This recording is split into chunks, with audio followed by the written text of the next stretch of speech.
Hello everyone, कैसे हैं आप। आज का जो मैंने टॉपिक सेलेक्ट किया है आज के लेक्चर का, वो बेसिकली एक टॉपिक है एटॉमिक स्ट्रक्चर्स का, है ना। हमारा जो सीरीज चल रहा है उससे थोड़ा सा अलग आज नया टॉपिक हमने सेलेक्ट किया है एटॉमिक स्ट्रक्चर। ये एक 11th क्लास का टॉपिक है, लेकिन बहुत ही इंपॉर्टेंट टॉपिक है एटॉमिक स्ट्रक्चर। इस पे मैंने एक टॉपिक जो सेलेक्ट किया है वो है इलेक्ट्रोमैग्नेटिक रेडिएशन। इलेक्ट्रोमैग्नेटिक रेडिएशन, इसको हम ईएम रेडिएशन भी कहते हैं, ठीक है। EM radiation. अब ये EM radiation is also known as EM wave, है ना। ईएम वेव्स भी कहते हैं। अब ये ईएम वेव्स जो है, वेव्स, जैसे ही वेव्स का एक टर्म्स आया तो वेव के बारे में जानना चाहिए हम लोगों को कि वेव है क्या। फिर हम इस पे आएंगे कि what do you mean bye electromagnetic waves. पहले तो वेव्स क्या है उसके बारे में थोड़ा हम लोग देख लेते हैं कि व्हाट इज द वेव। तो सबसे पहले तो वेव जो है, wave is a type of energy flow. Flow, wave जो है वो एक टाइप है जिसके थ्रू एनर्जी फ्लो करता है, या इसको ऐसे भी थोड़ा ऑर्गेनाइज सबसे कह सकते हैं कि wave is a type by which energy flows, है ना, जिसके थ्रू एनर्जी फ्लो करता है। अब ये जो वेव है वो एक्चुअली दो टाइप का वेव है। फर्स्ट वेव होता है जिसको कहते हैं हम लोग, first one is mechanical wave.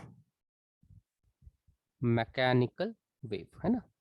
और सेकेंड जो वेव टाइप का है उसको कहा जाता है non mechanical wave. Non mechanical wave, ठीक। What do you mean by mechanical wave. अब ये मैकेनिकल वेव क्या है उसके बारे में थोड़ा देखते हैं। नॉन मैकेनिकल वेव क्या है उसके बारे में देखते हैं। मैकेनिकल वेव का मतलब कि type of wave which requires a medium for propagation, ठीक है। Type of wave which requires medium, requires a medium for their propagation, okay, for their propagation.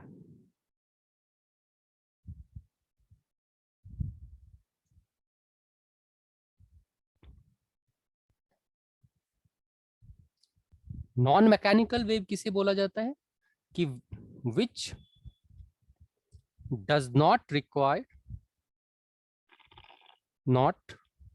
Require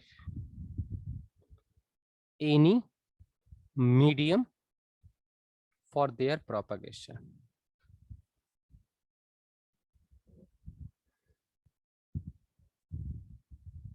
है ना। जिसके प्रोपगेशन के लिए कोई मीडियम की जरूरत नहीं होता उसको हम कहते हैं नॉन मैकेनिकल वेव। अब जो मैकेनिकल वेव हमने बताया था उसमें जैसे अगर एग्जांपल देखें तो साउंड वेव, एग्जांपल देखें तो sound wave is a mechanical wave. Sound wave is a mechanical wave, है ना। क्योंकि जब हम साउंड का वेव को प्रोपगेशन देखते हैं तो हम वैक्यूम में नहीं देख सकते। मतलब बेसिकली साउंड कैसे प्रोपगेट करता है, जैसे ही हमने एक अपने माउथ से कुछ थ्रो करा, मतलब जैसे कुछ हमने बोला, वो नियर बाय पार्टिकल को वाइब्रेट किया, उसके वाइब्रेशन से जो पार्टिकल है फिर वो ट्रांसमिट किया एनर्जी अपने नियर बाय को, फिर नियर बाय को किया, इस तरह से नेबर को प्रोपगेट करते करते वन जो अनदर लिसनर है उसके पास में ये पहुंचा, फिर वहां से ये डिकोड होकर के फिर रिकॉग्नाइज किया जाता है बेसिकली। यानी कि they requires the particle for their propagation, that's why it is a, इसको हम क्या बोलेंगे, mechanical. Without any medium the sound wave can't flow, ठीक। अब हम आते हैं नॉन मैकेनिकल वेव। जैसे नॉन मैकेनिकल वेव जो है वो ईएम वेव्स है, उसको कोई रिक्वायरमेंट नहीं होता। जैसे सन से जो अर्थ पे लाइट आता है उसमें बहुत सारा ऐसा भी पार्ट होगा जहाँ पे वैक्यूम होगा, फिर भी डिस्पाइट लाइट हमारे पास आता है, तो इसको हम लोग क्या बोलते हैं, नॉन मैकेनिकल वेव। यानी which does not requires any medium for their propagation, ठीक है। अब what are the type of, तो ईएम वेव्स। अब जो हम देखते हैं वो क्या है, ईएम वेव्स है। मतलब ये EM waves are waves are non mechanical waves, mechanical waves, ठीक है। इसके ईएम वेव्स के टाइप्स हैं, उसके बारे में आगे हम डिस्कस कर रहे हैं अभी कि कितने टाइप्स का ईएम वेव्स हैं, उसके बारे में अभी हम डिस्कस कर रहे हैं कि what are the type of EM,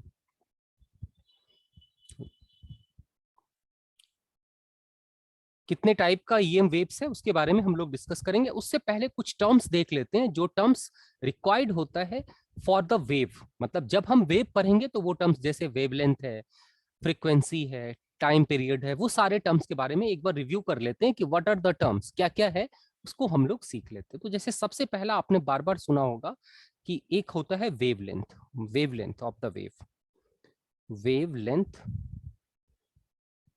of a wave, ठीक है।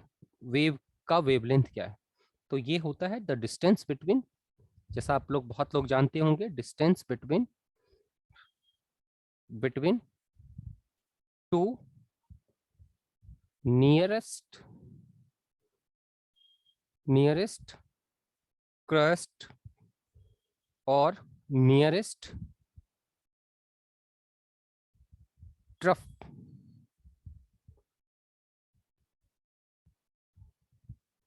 is called wavelength, इसको क्या कहते हैं हम लोग, वेवलेंथ ऑफ वेव, है ना। जैसे अगर हम ग्राफ से देखें तो कुछ ऐसा हो सकता है कि मान लो, एक और चीज है कि जब भी वेव प्रोपगेट करता है तो उसका मोशन दोनों डायरेक्शन में होता है। कहने का मतलब कि अगर वेव का प्रोपगेशन अगर एक्स डायरेक्शन में है तो वाई डायरेक्शन में भी कुछ ना कुछ इसका डिस्प्लेसमेंट होता है।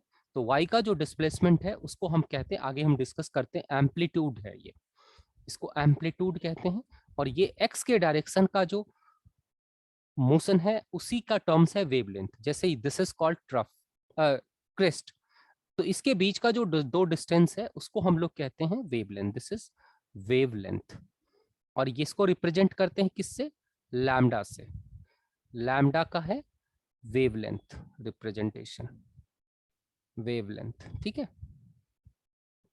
ये लैम्डा इज द वेवलेंथ, ठीक, wavelength.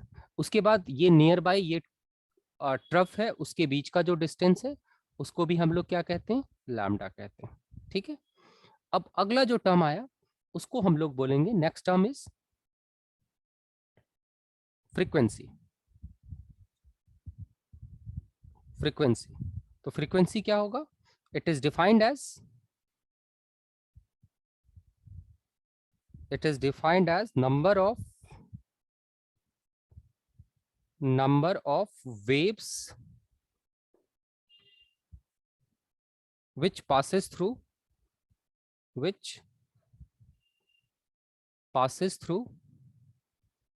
number of wave which passes through a point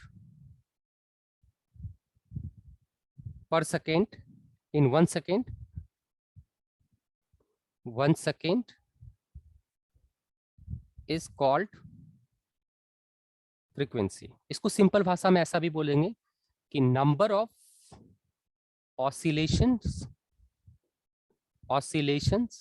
पर second is called frequency, frequency, है ना। यानी कि अगर हम फ्रीक्वेंसी को देखें तो इसका डेफिनेशन, ये फॉर्मूला क्या हो जाएगा, वी 1/t=, इसको हम बोलते हैं न्यू, न्यू को कहा जाता है frequency, new is called frequency, frequency. T को कहा जाता है टाइम पीरियड, टी को कहते हैं टाइम पीरियड। अब देखो, अब जैसे कि यहां पर में अगर हम देखें तो एक कंप्लीट ऑसिलेशन करने में जितना टाइम लगता है दैट इज टाइम पीरियड, यानी कि ये यहां से स्टार्ट किया, ये एक पेरियोडिक मोशन है। एक्चुअली ये जो वेव है वो एक पेरियोडिक है, पेरियोडिक पेरियोडिक मोशन है, पेरियोडिक मोशन, या फिर उसमें क्या होगा कि जो टाइम पीरियड है डिफाइंड होता है टाइम पीरियड। टाइम पीरियड का मतलब ये हो गया कि जो एक इक्वल इंटरवल के बाद वो अपने पैटर्न को रिपीट करता है, और उस इक्वल इंटरवल को हम टाइम पीरियड कहते हैं। जैसे सपोज यहां से लेके पार्ट ये चलना शुरू किया पार्टिकल्स या एनर्जी, तो यहां तक आया, फिर उसके बाद हम क्या देख रहे हैं कि ये बार बार रिपीट कर रहा है। तो ये जो है मोशन या ये जो प्रोपागेशन है वो एक पेरियोडिक प्रोपागेशन है। पेरियोडिक मतलब एक पीरियड में वो इक्वली एक जैसा ट्रांसफर कर रहा है, तो दिस इज कॉल्ड पेरियोडिक। ये भी क्या हुआ, पेरियोडिक हो गया, है ना। ये सारे के सारे पेरियोडिक मोशन हो गए। तो इसके टाइम पीरियड यानी नंबर ऑफ इन, ये हो गया time take to complete one oscillation, ये है time to take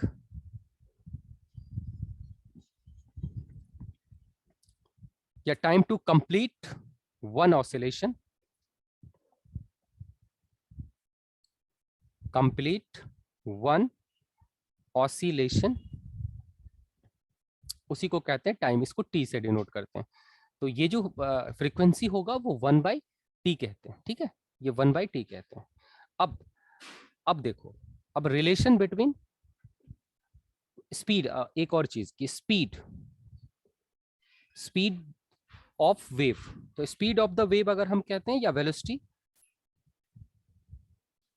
speed is a scalar quantity but velocity is a vector quantity. It is defined as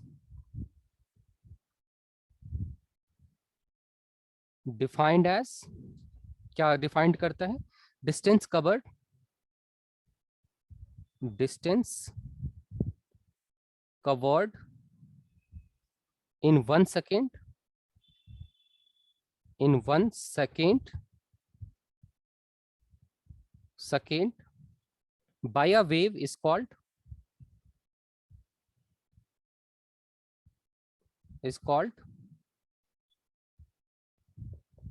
frequency, speed या velocity. Okay, तो यानी कि अगर हम v को जैसे डिफाइंड करेंगे तो v इज इक्वल्स टू क्या हो जाएगा, v इक्वल्स टू, और वैसे देखा जाए v equals to distance by time होता है। नहीं, v का मतलब अगर स्पीड देखें तो डिस्टेंस बाय टाइम, तो डिस्टेंस क्या है, लैम्डा, है ना, और टाइम क्या है, t है ना। अब देखो 1/t को क्या बोलते हैं,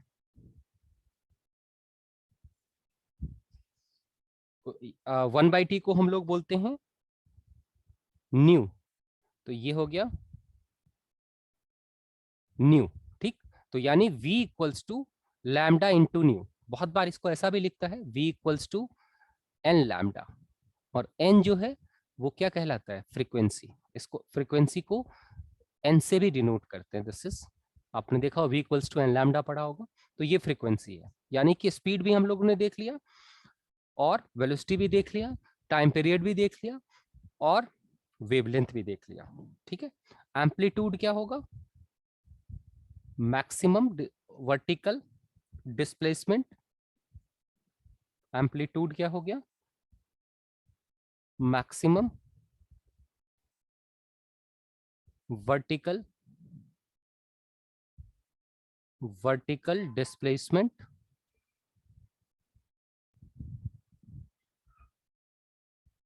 of a wave is called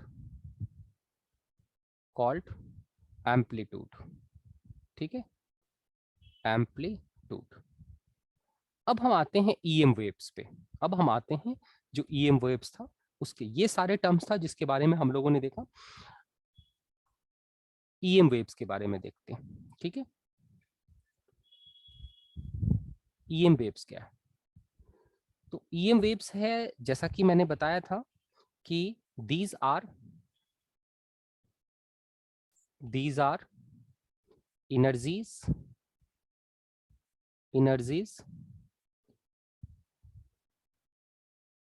which propagate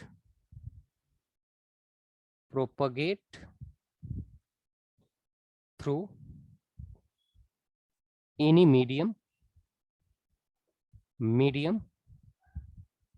or without any medium,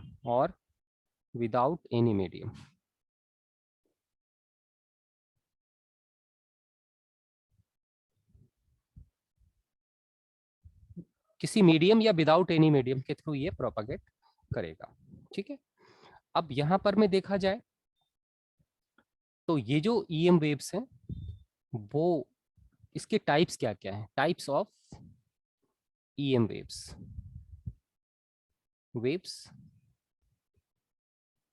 वो है radio, micro, infrared, radio, micro, infra, radio, micro, infra, visible, ultraviolet, ultraviolet, X ray, gamma and cosmic. These are the type of EM waves. Okay, अगर हम इसको थोड़ा short form में देखें और एक हायरार्की में देखें तो इसको ऐसे लिख सकते हैं हम लोग, Ramai Rao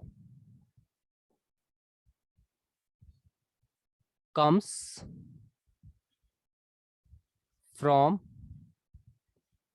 GC and goes to एक minute, Ramai Ram comes from Works and goes to GC। तो ये जो मैंने एक लिखा है इसके थ्रू हम ये देख सकते हैं कि what is the order of frequency and wavelength. ठीक है, तो ये हो गया रमाई राम गोज फ्रॉम, ये जो मैंने मार्क करा है उसमें देखा जाए तो ये सारे ईएम वेव्स का नेम है। जैसे आर से क्या होगा, रेडियो, ये रेडियो वेव्स है। एम से माइक्रोवेव, माइक्रोवेव, आई से इंफ्रारेड, इंफ्रारेड, वी से विजिबल, विजिबल, यू से अल्ट्रावायलेट, एक्स से एक्सरे, एक्सरे, जी से गामा, सी से कॉस्मिक। कॉस्मिक अगर हम इस डायरेक्शन में जाते हैं तो ये है order of increasing order of frequency. This is increasing order of frequency, increasing order of frequency है ना, ये इंक्रीजिंग ऑर्डर ऑफ फ्रीक्वेंसी है। अब हम देखें अगर, तो अभी हम लोगों ने देखा था v equals to nu into lambda, यानी कि वेवलेंथ, ये velocity is equals to, velocity is equals to nu का मतलब हो गया फ्रीक्वेंसी इंटू लैम्डा का मतलब वेवलेंथ। वेवलेंथ एक और चीज यहाँ पे पीछे हम लोगों ने मेंशन नहीं किया, यहाँ पर मेंशन कर लेते हैं कि जैसे यूनिट ऑफ, अगर हम v देखें तो पता ही होगा unit of v is equals to metre per second, और लैम्डा का unit, unit of lambda, lambda मतलब वेवलेंथ का यूनिट तो मीटर, क्योंकि ये डिस्टेंस है। एंड फ्रीक्वेंसी क्या है, फ्रीक्वेंसी का यूनिट, फ्रीक्वेंसी का यूनिट जो होगा वो होगा आपका 1/t। 1/t को हम क्या कहते हैं, t का मतलब टाइम पीरियड को सेकेंड, तो 1/सेकेंड, and which is specially known by as hertz. This is called hertz, hz के नाम से भी हम लोग इसको लिखते हैं। दैट तो बट बी केयरफुल दैट कि हर्ज इज इक्वल्स टू पर सेकेंड। ठीक है, तो यहां पर एक और चीज कि all the EM waves, all the EM waves, all the EM waves has fixed velocity, fixed velocity. जितने भी EM वेव्स हैं उसके एक वेलोसिटी फिक्स होता है जिसको रिप्रेजेंट करते हैं C से। यही वेलोसिटी, चूंकि visible rise is the light, जो हमारे पास जो लाइट आता है वो भी एक EM वेव्स है, विजिबल लाइट, और उसका जो वैल्यू है वो 3 × 10⁸ मीटर पर सेकेंड है। एक्चुअली जितने भी EM वेव्स हैं सारे के वेलोसिटीज विल बी 3 × 10⁸ है ना। तो इसका मतलब ये हो गया कि अगर हम देखें कि वेलोसिटी C अगर ये कांस्टेंट अगर होगा, जैसा कि EM वेव्स के केस में, तो ये nu into lambda is equals to constant, है ना, constant. That's why nu is equals to constant divided by lambda. और कांस्टेंट बाय लैम्डा कहने का मतलब कि न्यू इज इनवर्सली प्रोपोर्शनल किसके हो जाएगा, nu is inversely proportional to lambda. यानी कि अगर किसी ट्रेंड में लैम्डा की वैल्यू इंक्रीज कर रहा है तो न्यू का वैल्यू क्या होगा, डिक्रीज, इनवर्सली प्रोपोर्शनल है। तो ये जो ट्रेंड हमने मेंशन किया हुआ था, इस ट्रेंड की अगर बात करते हैं तो अगर लेफ्ट टू राइट अगर हम जा रहे हैं तो ये इंक्रीजिंग ऑर्डर ऑफ फ्रीक्वेंसी है। यानी कि अगर हम देखें radio, micro, infra, visible, ultraviolet, X ray, gamma और कॉस्मिक में जाएं तो इसमें ये इंक्रीजिंग ऑर्डर ऑफ फ्रीक्वेंसी है। दैट इज सेम टाइम पर ये डिक्रीजिंग ऑर्डर ऑफ क्या है, डिक्रीजिंग ऑर्डर ऑफ वेवलेंथ भी है, डिक्रीजिंग ऑर्डर ऑफ वेवलेंथ भी है ना, डिक्रीजिंग ऑर्डर ऑफ वेवलेंथ भी है। उसके बाद एक चीज और है कि जब हम मैंने क्या देखा था हम लोगों ने, रमई राव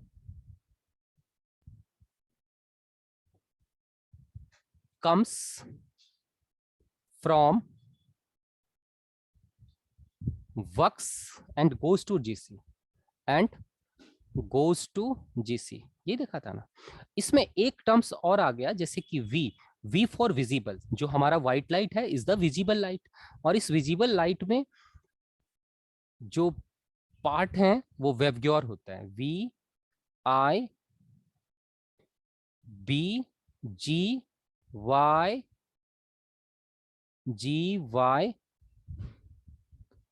VIBGYOR,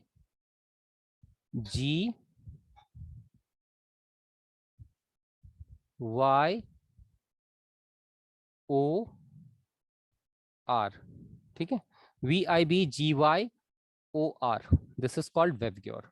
तो इस केस में अगर हम देखें तो इधर से जाएंगे तो इंक्रीजिंग ऑर्डर ऑफ फ्रीक्वेंसी है, डिक्रीजिंग ऑर्डर ऑफ फ्रीक्वेंसी है, डिक्रीजिंग ऑर्डर ऑफ फ्रीक्वेंसी है, ऑर्डर ऑफ फ्रीक्वेंसी है, और इंक्रीजिंग ऑर्डर, ऑब्वियसली कि ये इंक्रीजिंग ऑर्डर ऑफ क्या होगा, वेवलेंथ होगा, ये इंक्रीजिंग ऑर्डर ऑफ वेवलेंथ।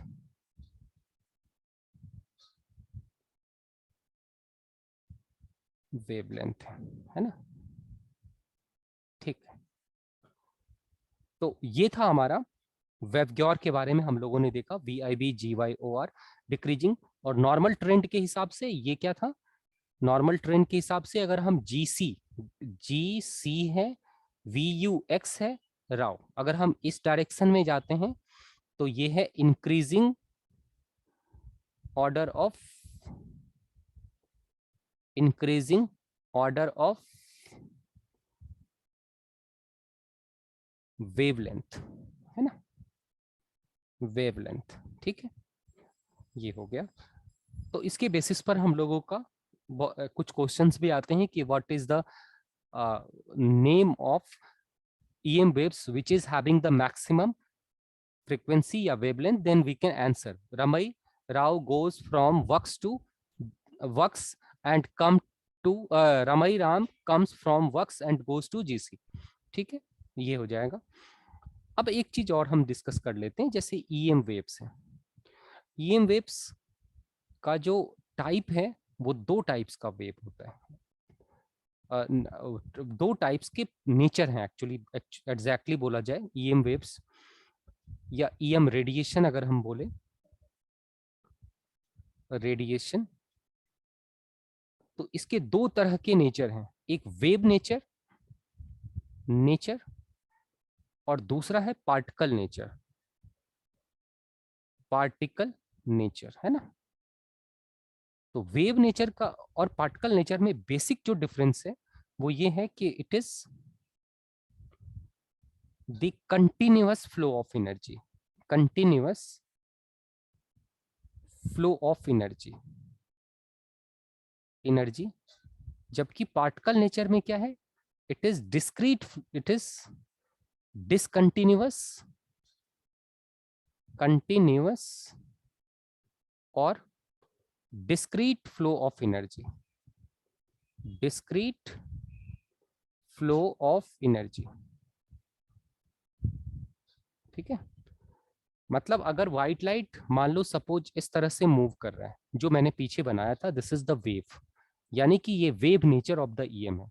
वही अगर पार्टिकल्स अगर डिस्क्रीट अमाउंट में फ्लो करता हो, डिस्क्रीट का मतलब कि एक पैकेट की तरह, डिस्क्रीट आगे हम डिस्कस करेंगे फोटो इलेक्ट्रिक इफेक्ट, उसमें क्या है कि पार्टिकल एक पैकेट की तरफ फ्लो कर रहा है, ये पैकेट है, इस केस में इसको पार्टिकल नेचर कहते हैं। लेकिन इस यहाँ पर जो पार्टिकल नेचर में जो पैकेट ऑफ एनर्जी फ्लो करेगा which is discontinuous and having same energy, ठीक है, उसको हम लोग फोटोन भी कहते हैं, ये आगे पढ़ेंगे हम लोग। और अगर वेव नेचर की प्रॉपर्टीज देखें, जो इसकी प्रॉपर्टीज इन्फ्लुएंस्ड है, वो कौन कौन सा है, एक है रिफ्लेक्शन है, दूसरा रिफ्रैक्शन है, रिफ्रैक्शन है, स्कैटरिंग है, स्कैटरिंग है, तीसरा पोलराइजेशन है, पोलराइजेशन है, थर्ड है इंटरफेरेंस फेरेंस है ना, और भी प्रॉपर्टीज हो सकता है, ये हम लोग वेव नेचर से रिलेटेड है। यहाँ पर पार्टिकल नेचर में पहला प्रॉपर्टीज है फोटो इलेक्ट्रिक इफेक्ट, हम देखेंगे यहाँ पे photo electric effect. Second one is black body radiation, black body radiation. ये सारी चीजें हैं, बहुत ही इंटरेस्टिंग टॉपिक है, ये सब चीजें हम देखेंगे। आई मीन आई थिंक ये lecture will be very helpful to you. इसमें आगे जब हम करेंगे तो और ज्यादा इंटरेस्टिंग होने वाला है। आज के टॉपिक में हम लोगों ने देखा कि what are the type of EM waves, what is the EM waves, उसके बाद उसकी फ्रीक्वेंसी की क्या सीक्वेंस हो सकती है, वेव्स अगर हम कहते हैं तो वेव्स का क्या क्या पैरामीटर है या डेफिनेशन है जिसके थ्रू हम लोग डिफाइंड कर सकते हैं वेव के, जो एसेंशियल पैरामीटर्स वेव को डिफाइन करने के लिए होता है, वेव के यूज में आता है, उसके बारे में देखा, जैसे कि wavelength, frequency, time period, amplitude, these are the parameters के बारे में देखें। फिर पार्टिकल नेचर के बारे में देखा कि क्या है वेव नेचर, क्या है, क्या क्या वेव नेचर्स की कुछ प्रॉपर्टीज के बारे में डिस्कस किया। तो ये वीडियोस आई थिंक होपफुल कि it is very much hope helpful for you to all, and next videos में हम लोग इसी को कंटिन्यू करेंगे। और हमारे चैनल को सब्सक्राइब कीजिए, लाइक कीजिए, ताकि मैं ज़्यादा से ज़्यादा अच्छे से अच्छे कंटेंट आपको प्रोवाइड करा सकूं। आज के वीडियो को मैं यहीं पे एंड कर रहा हूं, तब तक के लिए बाय बाय।